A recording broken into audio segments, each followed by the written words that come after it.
L'UNICEF, le gouvernement du Cameroun et les parties prenantes ont organisé un forum public avec les médias ce 22 octobre 2024 au siège de la dite institution onusienne.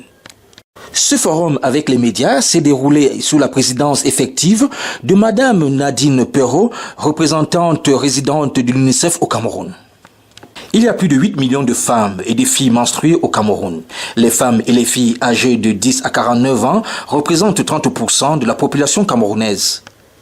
La menstruation est un processus biologique, naturel et normal, vécu par toutes les adolescences et toutes les femmes.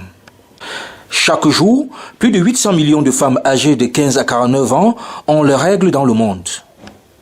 Et pourtant, 66,7% des participantes à une étude récente au Cameroun ont déclaré qu'elles n'avaient pas suffisamment de connaissances sur la gestion de l'hygiène menstruelle. Tout ceci s'explique par des normes sociales rigides et des tabous culturels qui empêchent un dialogue et des discussions ouvertes. En outre, la disponibilité et l'accessibilité des produits appropriés constituent un problème. Ainsi, l'accès à des produits hygiéniques menstruels abordables reste limité. En conséquence, 70% des femmes et des filles menstruées au Cameroun n'ont pas accès aux produits de base pour l'hygiène menstruelle. Tout constat fait, les adolescentes et les femmes en zone urbaine sont plus susceptibles d'avoir un accès régulier et adéquat à des serviettes hygiéniques que celles des zones rurales. Alors que seulement 18% des ménages ruraux disposent d'un assainissement amélioré et le nombre d'écoles dotées de toilettes séparées pour les filles est limité.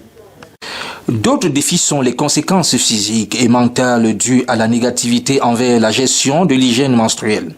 Mythes, malentendus et superstitions de mauvaises installations sanitaires conduisant à l'absentéisme pendant les règles, à l'abandon scolaire. Notons à cet effet que l'UNICEF travaille avec le gouvernement camerounais à travers le ministère de la Promotion de la Femme et de la Famille et le ministère de la Santé publique pour améliorer la gestion de l'hygiène menstruelle des femmes et des adolescentes. L'UNICEF soutient les écoles dans la construction et la viabilisation des toilettes et des espaces privés pour les filles et les garçons. L'UNICEF aide également le gouvernement camerounais à lutter contre les tabous sur l'hygiène menstruelle. Pour ce qui est de la collaboration avec le secteur public et privé, l'UNICEF s'est fixé pour objectif de fournir à 1 million de filles au Cameroun des informations sur l'hygiène menstruelle d'ici mai 2025. Plusieurs challenges ici au Cameroun, comme la plupart des pays du monde d'ailleurs.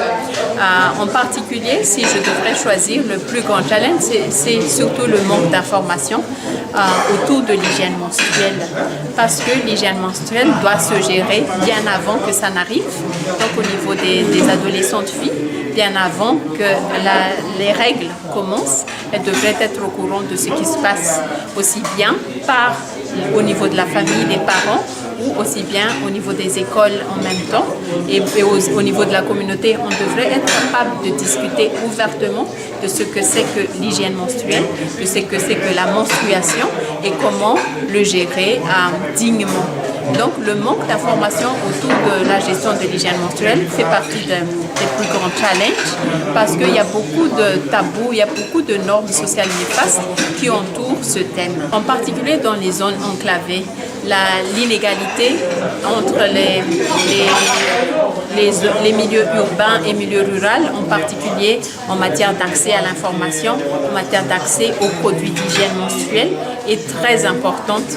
Partout, ça existe partout en Afrique, partout dans le monde, mais en particulier ici au Cameroun aussi, il y a un écart très important entre ce qui arrive aux jeunes filles, aux femmes au milieu rural et au milieu urbain en matière de gestion de l'hygiène menstruelle. Ma première fois d'avoir mes règles était très gênante. Ça s'est déroulé en classe de 5e. Je venais d'avoir mes 11 ans et c'était au 2e trimestre de l'année. S'est exprimée mademoiselle Mbani Julienne, membre du groupe consultatif AGAP Yaoundé et militante pour le dialogue parents-enfants et la lutte contre la discrimination féminine.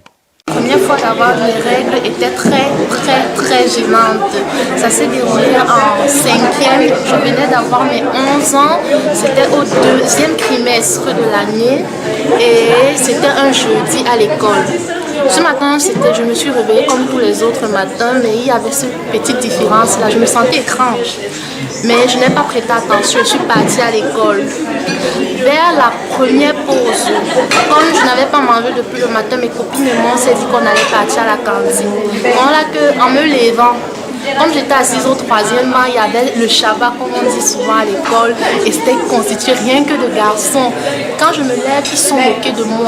Je ne comprenais pas pourquoi, je ne prêtais pas attention parce que c'était ni la première fois que les garçons du Shabbat faisaient des commentaires bizarres sur les filles de devant. Alors j'ai continué ma route. C'est arrivant au couloir qu'une de mes copines avec qui je marchais me dit « Ah, Julienne, attends, tu t'es salie ». Je dis « Je me suis salie ». Je ne comprenais pas de quoi elle parlait parce que j'avais déjà eu à faire des cours sur les règles et les menstruations, mais je n'avais pas encore vécu cette expérience, je ne savais pas comment ça se passait. Alors, je me tourne, elle me montre, je tire ma robe, elle me montre une tache dessus, net en bas de mon fessier. C'est là qu'elle me rend compte que je me suis salie, je comprenais, elle me demande c'est quoi. C'est là qu'elle m'explique, elle me donne son pull, j'attache au rein, elle m'amène aux toilettes. Après maintenant, je dis, je fais comment, je ne peux pas repartir comme ça en salle. Elle me dit qu'attends, elle va partir à l'infirmerie. J'ai dit que je peux venir avec toi parce que je ne voulais pas rester seule aux toilettes. C'est là qu'avec le pull au rein, je commence à marcher, je me sentais bizarre, je marche, je regardais toujours que, est-ce que j'ai toujours le pull attaché au rein, est-ce que quelqu'un me regarde. C'est alors là qu'arrive à l'infirmerie, le monsieur qui est à l'infirmerie, on le salue, on demande s'il vous plaît monsieur, on voudrait avoir une serviette hygiénique. Il dit c'est même quoi avec vous, encore la demande de serviette hygiénique, vous ne connaissez pas compter votre cycle. Moi j'étais dépassée, le monsieur il me gronde, je venais d'avoir une sale journée, une sale matinée, mais le monsieur il me gronde carrément. J'étais seulement en train de dire je veux rentrer chez moi, donnez-moi ma permission de sortir parce que je voulais vraiment rentrer chez moi, je me sentais plus à l'aise à l'école.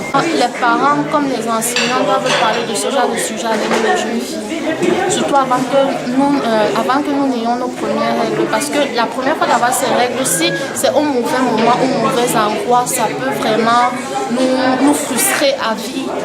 Moi j'ai eu cette force-là parce que j'avais une de mes copines, elle était vraiment comme une soeur, et j'avais ma grande soeur, elle n'a pas eu l'expérience d'avoir qu'on l'aide sur ce sujet, mais moi ayant elle m'a donc appris, donc c'est grâce un peu à elle que j'ai pu surmonter cette épreuve. Pour ce qui est des femmes et des hommes des médias, ils procéderont par la sensibilisation pour toucher une grande cible.